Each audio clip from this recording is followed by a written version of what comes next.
सो ये अब तक का कोड था जिसमें हमने सिर्फ ऐड रिकॉर्ड और व्यू रिकॉर्ड पे काम किए, सॉरी व्यू ऑल पे। नॉर्मली हम पेजेस जो बनाते हैं वो क्रूड ऑपरेशन के होते हैं, which are what we called CRUD, create, read, update and delete. और रीड के अंदर हम नॉर्मली दो ऑपरेशंस बनाते हैं, वन इज ऑल रिकॉर्ड्स जो अभी हमने बनाया कि सारे रिकॉर्ड डिस्प्ले कर दो, and second one is what one a particular record. क्योंकि कई बार ऐसा होता है आपके कॉलम मतलब आपका स्ट्रक्चर बहुत बड़ा है तो एक साथ सारा डेटा एक स्क्रीन के ऊपर विजिबल नहीं आ रहा, और हम दिखाते भी नहीं है, हम जो यूजफुल डेटा होता है सिर्फ वही दिखाते हैं।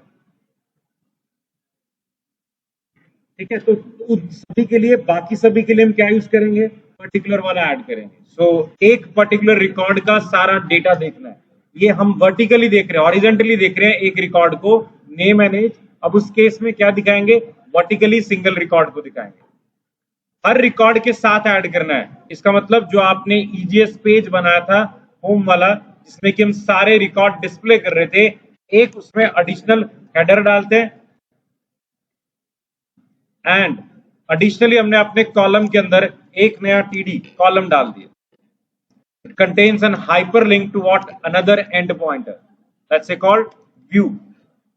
तो ये एक और हम मान रहे हैं क्या होगा, एंड पॉइंट होगा व्यू डेटा, जिसमें हम डेटा डिस्प्ले करेंगे। सो व्यू का हाइपरलिंक दे दिया है। तो मैंने अभी तीसरा एक और कॉलम ऐड कर दिया इसके अंदर ही। सो फिलहाल तो सिंपल क्या हुआ, एडिशनली एक कॉलम जिसका टाइटल हमने क्या दिया, व्यू दिया। तो आपके ऊपर है कि आप व्यू नहीं बनाना चाहते तो किसी कॉलम नेम के क्लिक पे काम कर लो, वो आपके ऊपर। फिलहाल हमने एक एंड पॉइंट हिट किया है इस हाइपरलिंक से, that is called view data. So फिलहाल तो सभी व्यू के ऊपर क्या ओपन होगा, view data end point open होगा। बट इस व्यू डेटा को पता कैसे लगे कि आपने किस पर्टिकुलर रिकॉर्ड को देखने की रिक्वेस्ट की है। इसका मतलब है हम ये चाहेंगे कि यहां से जब व्यू की रिक्वेस्ट जाए तो एक्चुअली उस पर्टिकुलर रिकॉर्ड का क्या जाना चाहिए, ID कॉलम जाना चाहिए। ठीक है ना। सो व्यू से हम नेक्स्ट एंड पॉइंट पे जंप तो करें, बट इस एंड पॉइंट के पास क्या होना चाहिए, additional data, that is what the ID जिसका डेटा दिखाना है वो होना चाहिए।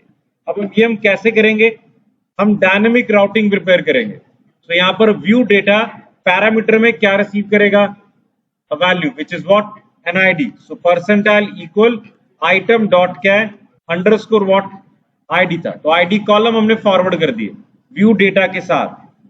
Next time we can see this कि व्यू पे क्लिक करने पर व्यू डेटा कॉल हुआ, बट एडिशनली साथ में क्या गया, ID गया, सो दैट कि हमें पता हो कि व्यू डेटा एंड पॉइंट के पास रिक्वेस्ट में क्या आ रहा है, पैरामीटर्स में एक पैरामीटर रिसीव होगा, that parameter contain what, an ID।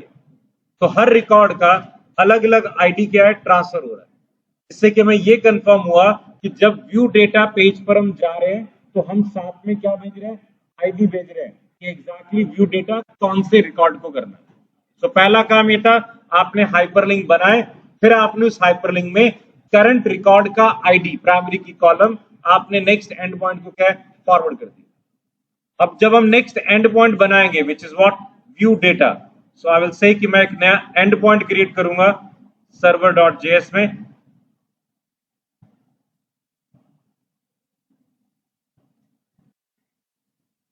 app.get we have view data। But इस व्यू डेटा के पास क्या होगा, एक आर्ग्यूमेंट होगा। तो आर्ग्यूमेंट इज रिसीव और defined by what, colon ID, the dynamic routing. हमने कहा कि view data is a route, but उसके आगे एक वैल्यू होगी that will keep on what, changing है। जैसे आप हाइपरलिंक दे रहे हो उससे चेंज हो रहा है। आपने इस वैल्यू को किस में रिसीव कर लिया, ऐसी एक वेरिएबल का नाम रखा है कॉल्ड ID। और ये ID आपके कोड में कैसे रिसीव होगा, पैरम से। तीन तरीके से डेटा रिसीव करना था, बॉडी, पैरम्स और क्वेरी। बॉडी में क्या रिसीव होगा, पोस्ट का डेटा। क्वेरी में क्या रिसीव होगा, यूआरएल के साथ क्वेरी पैरामीटर्स जो ऐड किया आपने। और डायनेमिक राउट के डेटा को रिसीव करने के लिए हम क्या यूज करेंगे, पैरम्स है। सो अभी अगर मैं कंसोल डॉट लॉग करके दिखाऊं कि it is request dot params dot क्या है, ID, कि क्या ID हम रिसीव कर पा रहे हैं। सो मैंने सिंपल एंड पॉइंट बनाया जिसमें हमने कहा कॉल करके सिर्फ हमने क्या प्रिंट करवाया, ID, कि हम ID रिसीव कर रहे हैं, यस ID रिसीव हो रहा है। अब हमें क्या करना है, इस एंड पॉइंट पे एक पेज दिखाना है ईजीएस का, लेकिन उसमें डेटा भेजना है, एक पर्टिकुलर रिकॉर्ड का डेटा हमें क्या करना है, डिस्प्ले करवाना है। सो एग्जैक्टली मुझे यहां पर फिर से क्वेरी फायर करनी है। सो डीबी इंस्टेंस डॉट कलेक्शन, आपके कलेक्शन का नाम क्या था, स्टूडेंट्स। हम इसमें क्या अप्लाई करेंगे, फाइंड। हल्का सा चेंज है, फाइंड के अंदर नॉर्मली हम फिल्टर में क्या लिखते हैं, कॉलम का नाम, लाइक अंडरस्कोर क्या था, आईडी, कॉलन हम उसकी क्या डिफाइन करेंगे, वैल्यू। वैल्यू जो कि किस में आ रही है, रिक्वेस्ट डॉट पैरम्स डॉट क्या आ रही है, आईडी में आ रही है। पर हल्का सा चेंज ये है कि आईडी का टाइप क्या होगा, स्ट्रिंग होगा, और जो आपके कॉलम का टाइप है वो स्ट्रिंग नहीं है, that is what an object है। तो मुझे यहां पर कन्वर्जन करना पड़ेगा स्ट्रिंग को किसमें, ऑब्जेक्ट में, क्योंकि अभी अगर मैं काम करूंगा तो मेरा डेटा डिस्प्ले पे नहीं आएगा।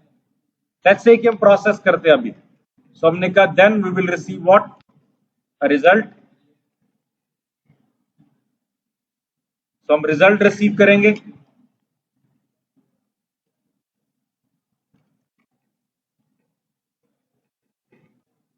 ठीक है, और रिजल्ट के केस में हमने सिंपल कह दिया response dot render, let's say called view. एक पेज कॉल कर लेते हैं और हमने उसको क्या दिया, डेटा फॉरवर्ड कर दिया। सो डेटा कॉलन रिजल्ट है। लास्ट टाइम भी हमने फॉरवर्ड किया था, वो अलग बात थी, उस डेटा में क्या था, एरे था, और इस डेटा में क्या है, वन सिंगल ऑब्जेक्ट होगा। सो फाइंड की जगह पर हम क्या यूज कर रहे हैं, यहाँ पर फाइंड वन ही करते हैं, एक पर्टिकुलर रिकॉर्ड दिखाई, या फिर एरे दोगे, एरे के ऊपर फिर जीरो एलिमेंट को क्या करोगे, प्रोसेस करोगे, एक ही रिकॉर्ड आएगा। तो फाइंड वन में हमने वैल्यू रिसीव की, व्यू को फॉरवर्ड कर दी। ठीक है, अब व्यू इस डेटा को क्या है, डिस्प्ले करेगा। अब प्रॉब्लम यहां पर क्या थी, पैरम्स के आईडी का टाइप स्ट्रिंग है और आपके अंडरस्कोर आईडी कॉलम का टाइप क्या है, ऑब्जेक्ट है। So we need to convert that.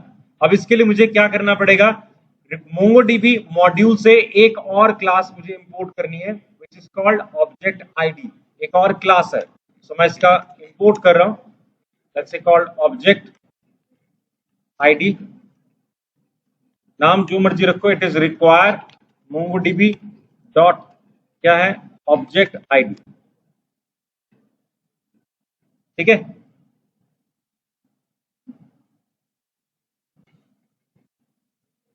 यहाँ आईडी स्मॉल है, वही करते हैं, यहाँ पर आईडी स्मॉल है। ठीक है, now this is OBJ ID आपने दिया, आपकी क्लास का ऑब्जेक्ट। अब आप इसे यूज करोगे तो कैसे लगाओगे, रिक्वेस्ट डॉट पैरामीटर में हम क्या देंगे, न्यू ओबीजे आईडी। उस क्लास का हमने क्या बनाया, ऑब्जेक्ट बनाया, और रिक्वेस्ट डॉट पैरम्स को किस में कन्वर्ट कर दिया, क्लास में कन्वर्ट कर दिया। स्टैंडर्ड रूल है कि क्लास का नाम नॉर्मली आप कैपिटल में लो, तो मैं उसी को फॉलो कर रहा हूं और कैपिटल में ले रहा हूं। हाँ जी, क्लियर है। तो अब ये डेटा कन्वर्ट हुआ ऑब्जेक्ट आईडी में in an end point called view data. जो डेटा रिसीव होगा वो किस में चला जाएगा, a page called what, view.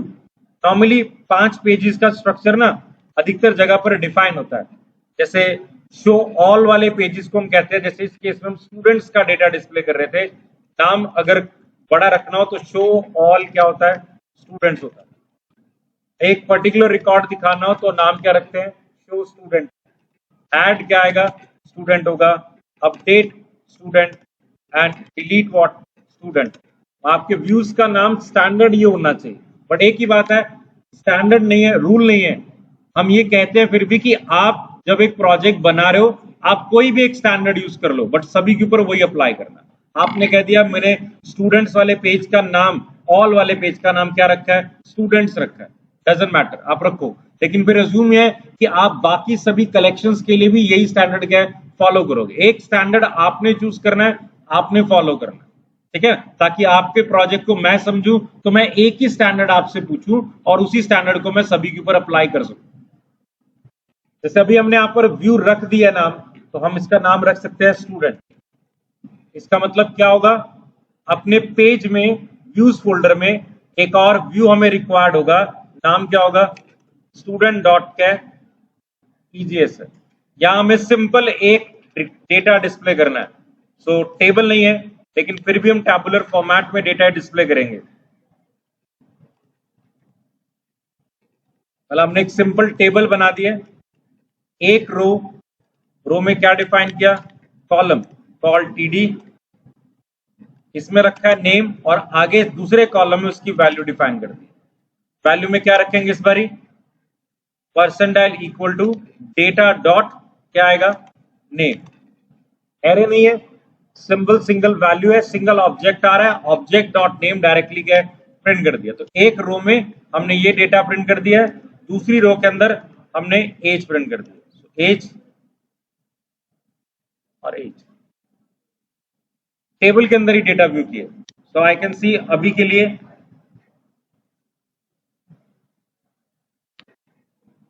View पे क्लिक करने पर नेक्स्ट रिकॉर्ड में उसी का डेटा आना चाहिए। नेम के सामने नेम और एज के सामने क्या लिखवाई थी हमने, एज ही लिखवाई थी। किसी जिस रिकॉर्ड पे क्लिक कर रहे हैं, कोड क्वेश्चन 6 है, तो वही रिकॉर्ड सामने क्या डिस्प्ले पर आ रहा है। डायनेमिक राउटिंग के थ्रू क्या पास्ड है, आईडी पास्ड है, हमने आईडी को रिसीव किया, डेटाबेस में क्वेरी फायर करके उस आईडी के बेसिस पर फेच करके रिजल्ट किसको दिया, ईजीएस को दिया। क्लियर है। अब सिमिलर मैनर में क्या बनेगा, एडिट वाला पेज, इसमें रिकॉर्ड एडिट करना तो उसमें भी यही है कि आप एक हाइपरलिंक दोगे जिसके क्लिक करने पर रिकॉर्ड टेक्स्ट बॉक्सेस में डिस्प्ले होगा, नॉट इन लेबल, ताकि मैं उनको एडिट करूं और फिर एडिट पे क्लिक करूं तो कोई दूसरा एंड पॉइंट होगा जो डेटा को क्या करेगा, अपडेट करेगा। क्लियर है। सो अपडेट वाला एक पेज बनाते हैं सिंपल। इसी हाइपरलिंक कॉल्ड home.egs में आपने एक हाइपरलिंक व्यू का डाला ही है, मैं एक और हाइपरलिंक किसका डाल लेता हूं, अपडेट का। तो मैंने व्यू डेटा की जगह पर अपडेट डेटा नाम से एक और एंड पॉइंट बनाया, यह एंड पॉइंट कॉल होगा अपडेट के हाइपरलिंक पे। तो फिलहाल तो सिंपल हमने आईडी फॉरवर्ड कर दिया with new hyperlink called update.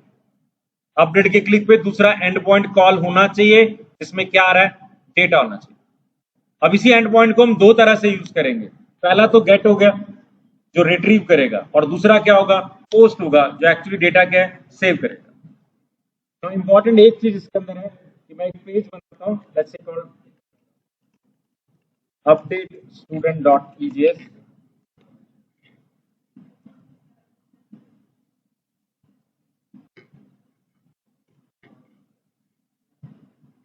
Now this is equal to what आपका स्टूडेंट पेज है, उसी का व्यू की जगह पर टेबल, टेक्स्ट की जगह पर क्या लगाना, हमें टेबल लगाना है। तो एज इट इज स्टूडेंट वाले पेज को मैं कॉपी कर रहा हूं, सेम ही दिखाना है डेटा, सिर्फ फर्क यह है कि यहां पर हमने टेक्स्ट बॉक्स में डेटा डायरेक्टली प्रिंट कर दिया था, अब मुझे यहाँ टेक्स्ट बॉक्सेस में उसको दिखाना है। तो इनपुट टाइप इक्वल्स टू क्या है, टेक्स्ट है, ये डेटा किस में जाएगा, वैल्यू में जाएगा। So value equals to what, data dot name, text box बन गया आपका, वैल्यू में डाल दिए। नेम इक्वल्स टू व्हाट, हमने क्या रखा है, फिर से नेम ही रखा है, ठीक है। और सिमिलर मैनर में हमने यहां पर फिर से इसी को कॉपी कर लिया और एज का डेटा भी एज इट इज दिखा दिया, मतलब हमने डेटा टेक्स्ट बॉक्सेस में दिखा दिया।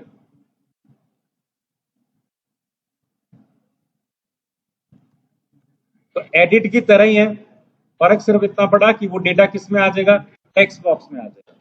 सर्वर पर हमें वो क्या बनाना है, एंड पॉइंट अभी क्रिएट करना है, व्यू की तरह ही है वो भी। तो जस्ट कॉपी दैट, व्यू की जगह पर क्या है, अपडेट डेटा,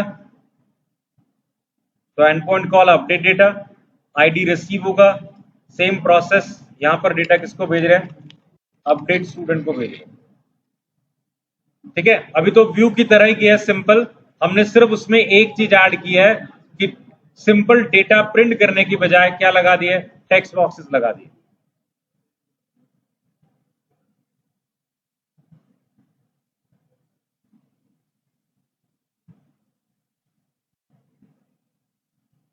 क्या इश्यू आ रहा है देखो,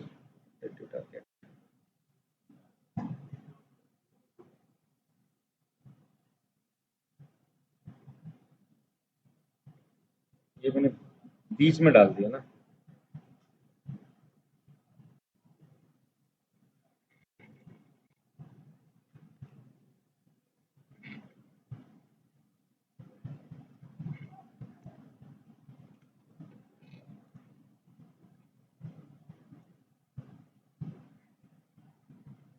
राइट। अब एक्स्ट्रा क्या देना है यहाँ पर, अपडेट का एक बटन, सारा डेटा फॉर्म टैग के अंदर एनक्लोज, सबमिट कर देता है किसे, पोस्ट को ही।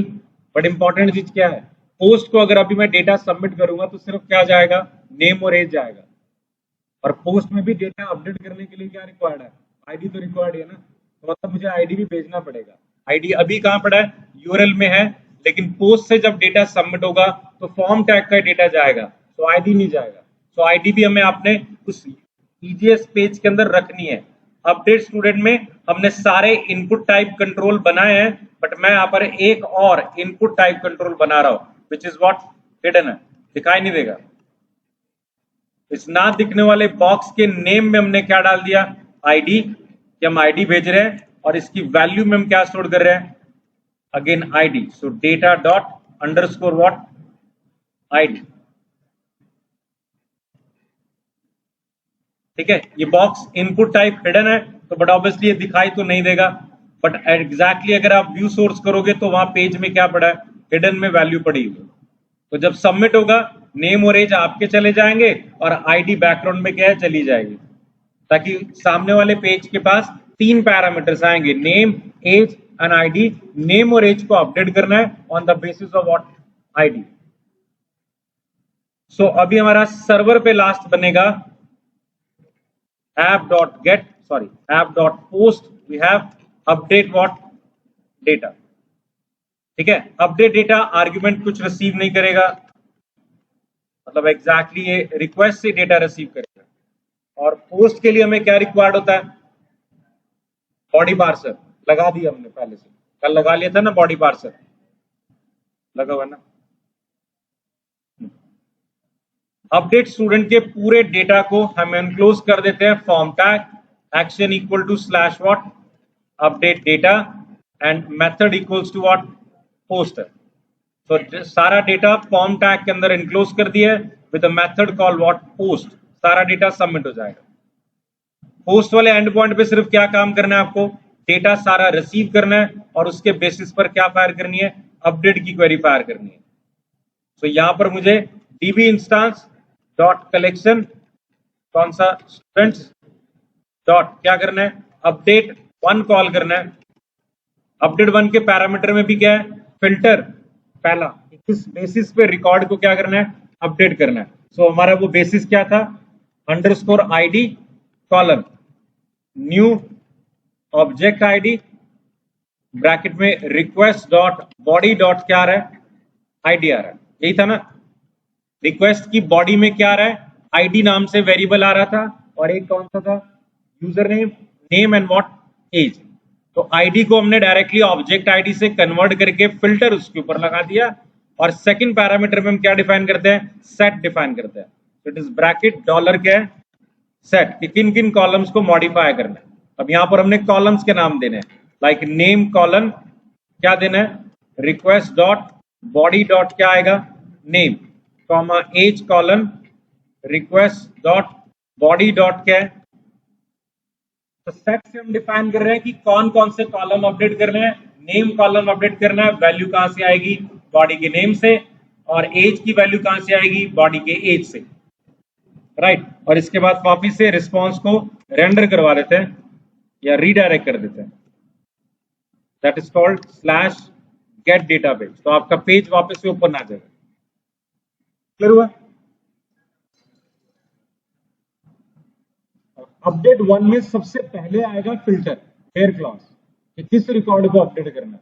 हमने कहा वो रिकॉर्ड जिसका अंडरस्कोर आईडी हमारे रिक्वेस्ट की बॉडी से आईडी के मैच कर रहा है, ये रिकॉर्ड मुझे अपडेट करना है।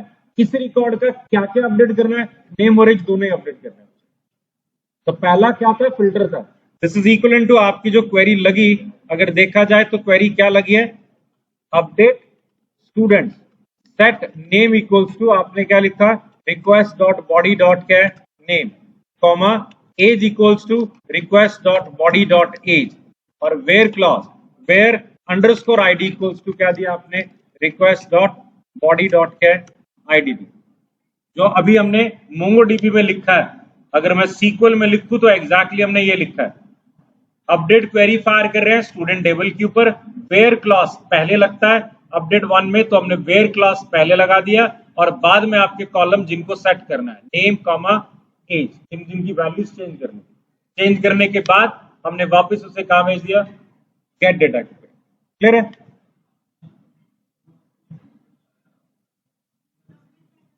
नहीं वो हाँ सबमिट बटन स्टूडेंट अपडेट में तो input type equals to submit. तो अब एक बार चेक कर लेते हैं।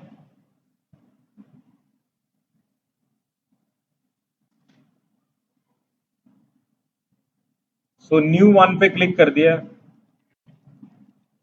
Updated data 100 and submit. That is updated data 100. Clear हो गया? अब डिलीट का आपने करना है काम, उसमें भी सेम यही करना है क्योंकि पहले रिकॉर्ड दिखना चाहिए। डिलीट के क्लिक पे डायरेक्टली डिलीट ना हो, डिलीट के क्लिक करने पर व्यू वाला पेज आएगा ताकि यूजर सिर्फ रिकॉर्ड देखे, उसमें नीचे सबमिट बटन होगा, वहां पे वो क्या करेगा क्लिक तो रिकॉर्ड डिलीट होना चाहिए। अपडेट की तरह ही है, डिलीट का हाइपरलिंक सिंपल रिकॉर्ड दिखाएगा, व्यू वाला पेज आएगा, बट सबमिट का बटन होगा कि सबमिट एग्जैक्टली डेटा को क्या डिलीट करेगा। तो डायरेक्टली हाइपरलिंक से डिलीट नहीं करवाना।